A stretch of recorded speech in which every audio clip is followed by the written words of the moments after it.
wannan bindigogi a excellency akwai wani barawo da muke neman sa wanda yake yana kidnapping a area nan sosai, kuma yana zuwa har Taraba, Benue, Plateau, kuma yana zuwa daga Zamfara. Shine yanda ubansa ya kawo shi waje na saboda ya ga na fara aiki, an fara taɓa wani yan uwansu suka ɗori ta ubansa ya kawo su waje na. Da haka da ya zo shine bani labari cewa baki sun shigo mana da makamai Bauchi State, kuma da shi aka je aka binne, da haka zai iya kai ni in je in samu su.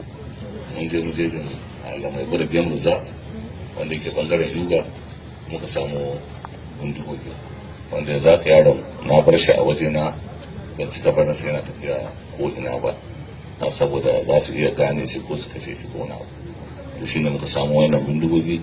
Mun samu bindiga 43, ammunition 117, akwai cartridge ko 30, akwai wannan kuma 60 da wani abu. Abin da aka samu kenan wani shine kira kan sanar maka. Kuma normally dama mun yi da commissioner of police dama akwai yaran sa a waje na da sojoji, amma yanzu ba soja.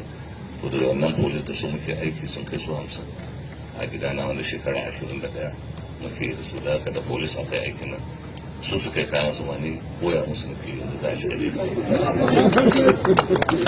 Amin lalim muna shaidan rajin tsakanin Alubara wanda na je da kare na ce masa shi ne alaran mun bindiga ko kuma mafarauta, ma kowa san shi yana da dama da izini da haɗin gwiwa tsakaninsu da 'yan sanda, ba nan kawai a jihar Bauchi ba, a Najeriya gaba daya, wajen hidima na kama 'yan ta'adda da 'yan fasakauri da 'yan kama mutane da sauransu. Domin a jihar Bauchi mai haɗin gwiwa na musamman da gwamnati na da shi don ya zo ya tabbatar cewa jihar Bauchi an yi maganin wannan matsala na mutane da ake kama su a dinga garkuwa da su, wanda ya tashi daga Toro ya shiga ƙasan Das, ya shiga Tafawa Balewa, yanzu ya kanta alƙaleri ƙaramin hukumata har ma gefen Bauchi.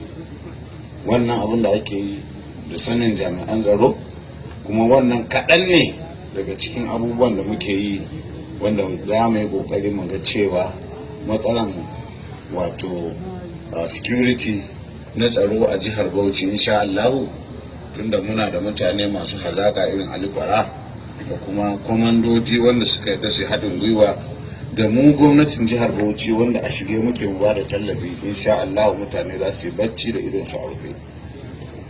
Da wannan nake cewa wannan makamai za a ba da su ga hukumar 'yan sanda su tafi da su, kuma daga nan har yaushe za a dinga haɗin gwiwa tsakanin Alubara da 'yan sanda saboda kammala wannan bukata.